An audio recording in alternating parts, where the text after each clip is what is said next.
통화정책의 최종 목표를 보면 정부 또는 중앙은행이 통화정책을 통해 달성하려는 궁극적인 목적으로는 물가 안정이나 경제성장 및 고용 확대, 인플레이션 억제, 국제수지 개선, 소득 분배의 개선 등이 이런 것에 해당됩니다. 자, 여기서 통화정책의 중간 목표라는 게 있죠. 최종 목표를 달성하기 위해 정책 당국은 이에 직접적으로 영향을 미칠 수 있는 경제 변수, 즉 통화량 또는 이자율을 이용합니다.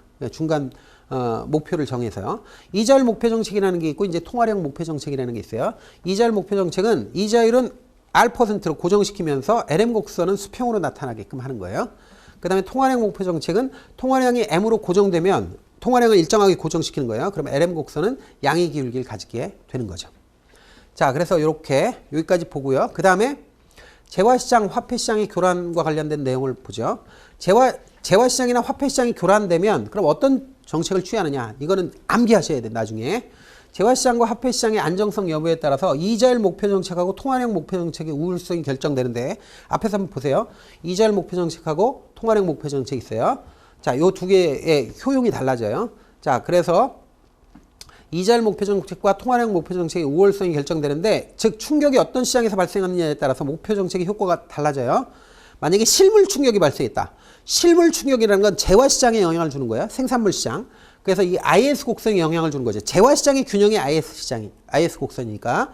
그래서 IS 곡선에 영향을 주는 사건이 발생한 경우에는 통화량 목표 정책이 보다 우월합니다. 이거 외우세요. 통화량 목표 정책이 우월하다. 이렇게 외우세요. 그래서 니은 보면 IS 곡선이 이동한다. 좌우로. 그러니까 조금 전에 봤지만 실물 충격이 발생하면 바로 IS 곡선이 좌우로 변동하겠죠. 이럴 때 이자율 목표를 사용한다면 목표 이자율을 유지하기 위해서 산출량의 변동폭을 크게 용인해야 돼요. 그렇게 되면 통화량 목표를 취하는 경우 작은 변동폭을 허용하게 되는 거예요. 그러니까 무슨 얘기냐. 다시 이자율 목표를 사용하게 되면 목표 이자율을 유지하기 위해서 산출량의 변동폭을 크게 경제가 크게 움직인다고. 크게 움직이게 되고 이렇게 되는데 통화량 목표를 취하는 경우에는 LM 곡선을 그대로 유지하게 되니까 작은 변동폭을 허용하게 되는 거예요.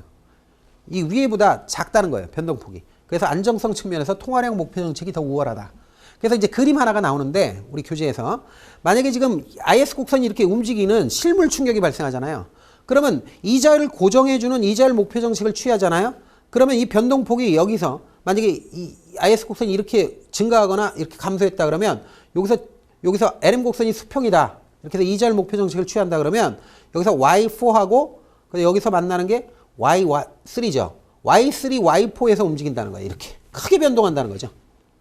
자, 그런데 만약에 LM 곡선이 만약에 고정시키는 이 통화량 목표 정책을 취하게 되면 그러면 뭐 어떻게 돼요? 여기 Y1에서 Y2 사이를 움직인다는 거죠. 그러니까 이게 변동폭이 작다는 거죠. 그러니까 국민경제 안정성 측면에서는 자, 실물 추격의 경우엔 통화량 목표 정책이 유리하다는 거예요. 통화량 목표 정책이 유리하다. 이렇게 알아놓고요. 자, 그 다음에 이제 또 교란이 화폐 충격을 통해서 교란이 발생했다. 화폐 충격은 LM 곡선에 영향을 주는 사건이에요. 화폐 시장의 균형을 이은 선이 LM 곡선이니까 있는 경우에는 이자율 목표 정책이 우월합니다. 그래서 LM 곡선이 좌우로 이동하는 것이기 때문에 이자율 목표를 사용한다면 목표 이자율을 유지하기 위해 이동된 LM 곡선을 원래 위치로 이동시키는 대응 정책을 사용해야 됩니다. 그러니까 다시 돌려야 돼요. 그러므로 소득이 고정되어 변동폭은 없어요. 변동폭 자체가 없어져요.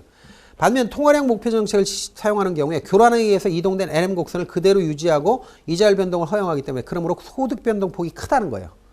그렇기 때문에 이것도 똑같은 요령으로 이렇게 그림이 있으니까 이거 한번 보시면 됩니다. 자, 우리가 정리해야 될 건 이 그림이 우리 시험에 나오진 않아요. 정리할 건 통화량 목표 정책하고 이자율 목표 정책의 차이를 알아야 돼요. 통화량 목표 정책은 통화량은 고정하고 이자율 변동을 용인하는 거고요. LM 곡선은 양의 기울기를 갖게 됩니다. 그런데 이자율 목표 정책은 이자율을 고정시키는 정책이에요. 그리고 통화량의 변동을 용인하니까 LM 곡선이 수평 곡선이 된다는 거예요.